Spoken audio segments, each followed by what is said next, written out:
Well, thanks for coming out, everybody. We're going to be talking today about 3 keys to GeoBI success. Before we talk about GeoBI, we should start by talking about business intelligence. So business intelligence, or BI, encompasses the processes and technology that allow you to transform your data into information and analysis.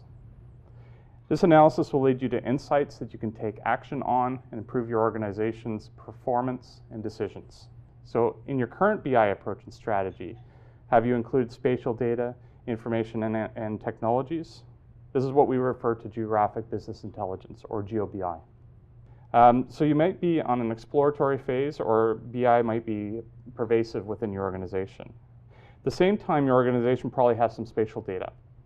Some of this might be managed in a traditional GIS department, but it can also include spatial data such as locations in your asset management systems, maybe addresses captured in your CRM, sales and marketing districts, linear networks like delivery schedules or public transit routes.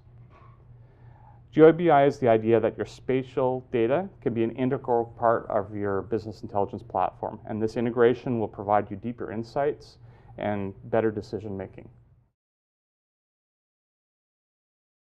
Some of our clients have attempted an ad hoc approach to GeoBI, but the results were not really what they had expected.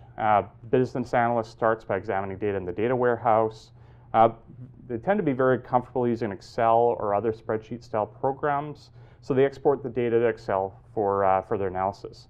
And once they've massaged the data to get what they need, they then ask the GIS department to develop this into a map-based report they can then share with the team or with management. So there are a number of points to notice from this approach. First, it tends to be very slow and inefficient. There's a lot of back and forth between the business units, and there's no way to create this report really in a timely manner. It also doesn't really support sort of that self-service BI context that we're looking at here. So a business unit needs another department to render results for them, and then review, map and report back and forth. And data discovery, or sort of those insights that we're looking for, is not really done with this kind of a scenario. So it's important to have the right tools available to analysts and determine what tools are appropriate. You need to assess what capabilities your analysts will require, what tools will work with your data and the BI platform. You don't necessarily need to buy new technology. You may already be using tools that you work with for your specific needs. As well, data modeling and data management is key. So your spatial data has to be structured and stored in such a way that it will work well with your BI data, and then analysts know what to do with it. So without a thoughtful approach to GeoBI, it's difficult to successfully leverage your spatial data and technology with your BI platform. So an ad hoc or limited approach will not work, and you'll need a strategy around your GeoBI in order to be successful.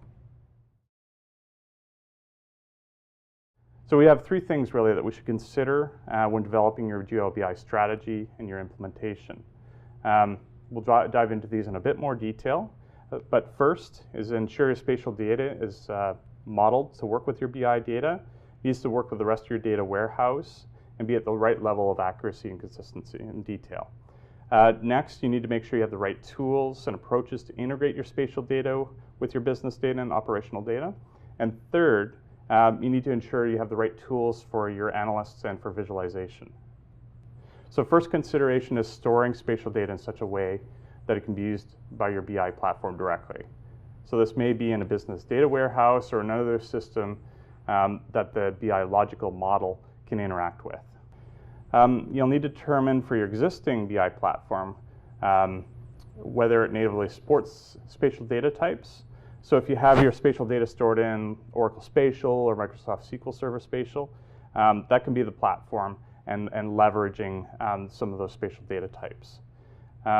Also, determine if your BI platform supports any spatial functionality for aggregating information. So you might want to segment your data by district. You might want to determine ridership within a 5-minute walk of a bus stop, so looking at some of the network effects of how data works. Also, you need to consider how to maintain historic versions of your spatial data so you can perform analysis over time. The second part of GeoBI success is to use the right ETL tools. So extract, transform, and load tools to import data from your operational systems into your data warehouse. So in the GeoBI context, you'll need to make sure these tools are spatially enabled so that you can manage the ETL of your geographic and location-based data. And some ETL tools support both the spatial and sort of the traditional BI data warehouse needs. And then the third factor in GeoBI success is ensuring the analysts have the right tools at hand. So there's a number of software technology options available that have some form of GeoBI support and will be necessary to assess against your wants and needs and capabilities. So if you're thinking of bringing spatial location data into your BI program, there's some of the things you can do right now that will set you on the right track for a successful, sustainable implementation. First, identify some sets of spatial data that would be beneficial to your BI program. Maybe initially this isn't all of your organization's data, perhaps there's a subset where you can develop the processes and policies around GeoBI. They may be sets that are relevant for analytics or just from the visualization point of view. Next, determine if there's a data modeled in a way that makes sense for BI.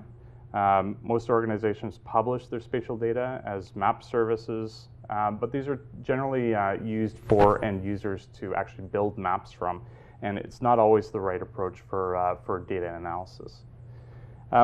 Identify functionality analysts need. So talk to your analysts, understand what they're trying to do. Review the technology your organization has already and how this does or doesn't meet the needs. And then determine if your organization has the ETL and data modeling capabilities. So it includes the ETL technologies as well as the knowledge and experience in terms of how to use and model your data appropriately and transform it, including the spatial information.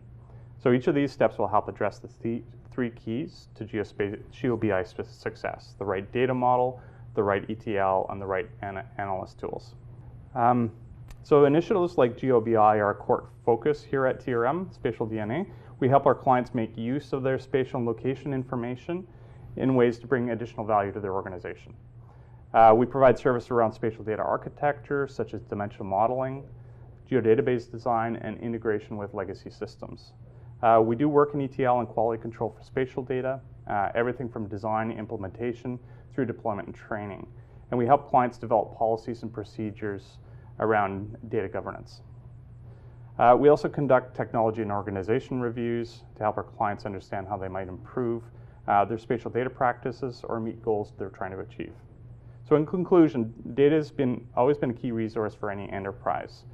It has received more prominence since the rise of data discovery tools, big data approaches for managing structured and unstructured data. But the core themes and approaches to data management developed over the last 20 years are even more relevant today. We have and are making data more accessible for use by non-specialists and democratizing analytics and data discovery. And location is a key dimension that everyone understands implicitly. Got a query but short on time? Email your question to info@trm.ca. Just send us your message along with details of your preferred means of contact, and we'll be in touch as soon as possible. You'll find the address at our website, trm.ca.